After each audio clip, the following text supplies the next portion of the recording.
Ayan, pupunta naman natin itong wok. Ayan, tare. At makakasama natin si Ate Roxanne para ma-enlighten tayo sa mga sinaserve nila dito. Hi, Ate Roxanne. Ano ba itong wok na ito?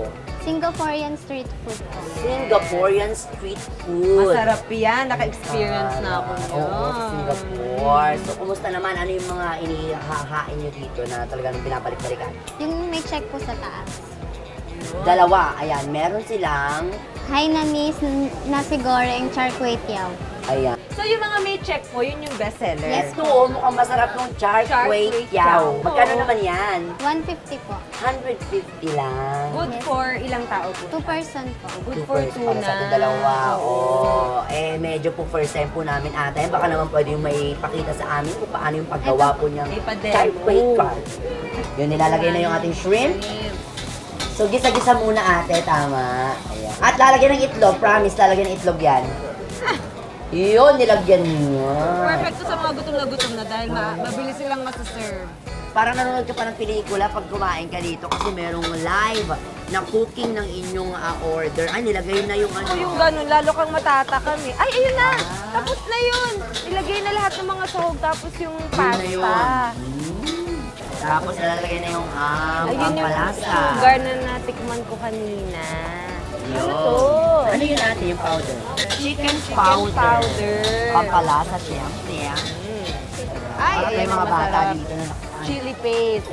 Dalihin mo ate. Gusto namin lang ang ating. May ka sa mga basa-basa ni Andrea. Gusto ko yan. Ano yan? Ikaw nagluluto, may nagluluto for you. Ako, nagluluto ko siya. Pero minsan, may mga nagluluto rin sa akin. Pinapakita sa atin, so napakadali rin pala nitong Singaporean dish na to. Ate, ano yun? Oyster? Soya. Soya. Parang Dark soya. dark soya. Ang taray. Tapos pag ganito nagpo-food trip ka, sino yung mga ka-join mo usually? Usually, mami ko. Oo, si Mami. Siya ang lagi kong kasama talaga. Kung Siya maghanap ng mga the best na burger, the best na pasta, yung mga gano'n. Na? Tapos na? Bilis, Nagkwentuhan ah. lang tayong saglit, tapos na. Wala pang 5 minutes. Oo. Ayan. Sa plating. Ayan pala. At ayan na siya. Pwede Bago. tayo magtig-isa. Correct. Dahil meron na kaming char kway teow ni Miss Andrea. Itong bagong luto na prepare nila. Yan naman ang isi-share namin kay BFF at saka kay Kuya John. Yes, Para let's everybody go. happy, di ba? Mainit na Barkada. mainit. Come on. Thank you, ate. Ay, ito ba yan? Yan ang sinasabi ko sa'yo. Ang daming option, oh. Kayo ba mismo ang gumagawa ng ice cream na to? Yes po. Favorite ko, salted caramel o kaya dark chocolate. Ikaw, kuya. Ako, ang paborito ko si Pekto. Ano ba? Ayan, no? Si Cookie. Cookie Dough. dough. Oh, ha? Pwede ko ba matikman ng konti lang yung salted caramel and dark chocolate? Ako, Cookie Dough. Gaano katagal ginagawa tong ice cream na to? 2 minutes? Alam mo, napansin ko dito, kuya, lahat ng restaurant na kainan natin, mabilis lang nilang Mabilis. nagagawa yung mga pagkain. Kahit kanina, 5 minutes. Doon, 5 minutes. Ito namang ice cream is 2 minutes lang. Wow. Mabilis lahat. Ito ang literal na tinatawag na fast food.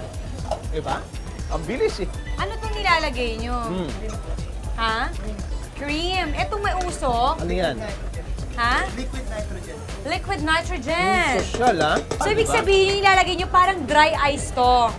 Oh. So, magkano yung binibenta yung ice cream ninyo? 150. Yun. Paano mo naisipan na etong i-business? Kasi ang dami naman pwedeng i-business. Oh. Bakit ganito? Pero nakaka-amaze kasi in 2 minutes may ice cream na. So, paano naisip tong idea na to? Well, it's different po. And medyo bago yung concept na liquid nitrogen. So, yun yung naisipan namin ng kuya.